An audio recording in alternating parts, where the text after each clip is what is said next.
토요일 MBC 뉴스데스크 이어서 광주 전남권 소식입니다. 광주와 전남 대부분 지역에 잠시 뒤인 밤 9시에 한파주의보가 내려집니다. 10월에 한파특보가 내려지는 건 11년 만입니다. 내일 아침 기온은 0도 가까이 떨어지겠고 강풍이 불어서 체감온도는 영하권으로 예상됩니다. 윤군수 기자입니다. 첫 서리가 내린다는 절기 상강. 국립공원 무등산은 평소 주말과 다르게 한산했습니다.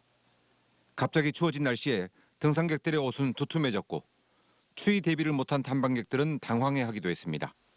올라갈 때는 땀 좀 흘렸는데 바람이 좀 상당히 불어가지고 추워가지고 앉아서 좀 식사 좀 하려고 하는데 하기 어려워가지고 그냥 내려왔어요.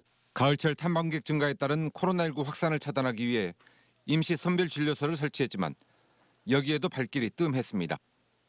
진료소 근무자들만 추위를 이겨내느라 발을 동동 굴렀습니다.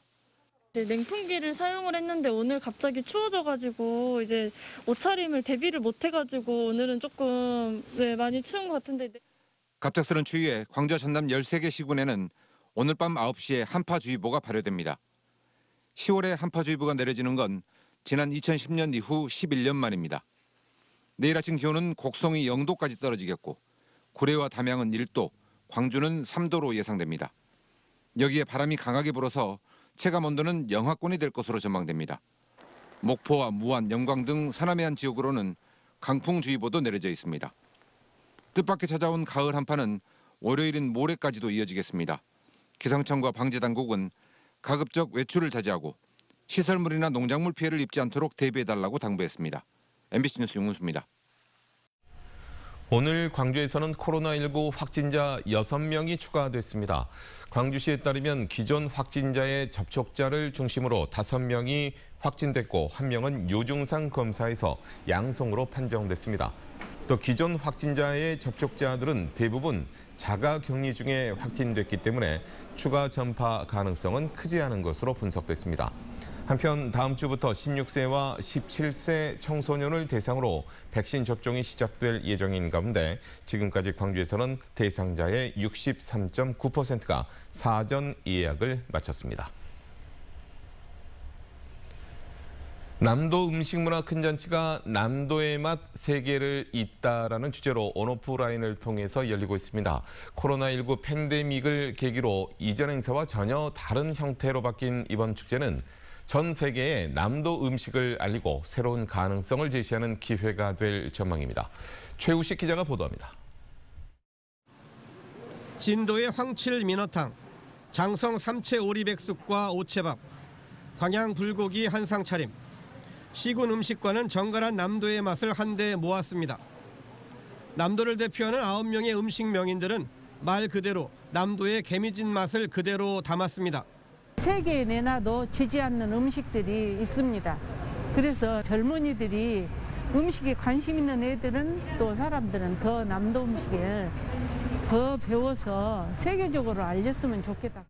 섬마을 음식을 위주로 2026년 세계 섬 박람회 홍보관으로 꾸며진 여수관도 개최도시를 알리는 데 부족함이 없습니다. 코로나19 상황을 감안해 특색 있게 구성된 남도 음식 영상관은 눈으로 먼저 맛보는 음식의 진수를 선보입니다. 유튜브에서 많은 국민들이 볼 수 있도록 온라인 프로그램 저희들이 개설을 했고 또 백신 접종 완료자에 한해서 그림 패시대를 도입을 해서 우리 전시관을 구경할 수 있도록. 올해로 27회를 맞은 남도 음식문화 큰 잔치는 앞으로 3년 동안 여수에서 열립니다. 그동안 남도 음식 축제가 축제장 안에서만 이뤄졌다면 이번 행사는 남도 음식을 세계에 알리고 국가 브랜드로 만드는 새로운 시도의 출발점입니다. 특히 미각만이 아닌 오감을 자극하는 남도의 맛과 멋을 현대적으로 재해석해 선보이고 유튜브 채널을 통해 다양한 식재료와 레시피를 전 세계에 알립니다. 자연이 선물하고 시간과 정성이 만들어낸 우리의 남도 음식이 이제는 그 식탁을 전 세계로 넓혀가고 있습니다.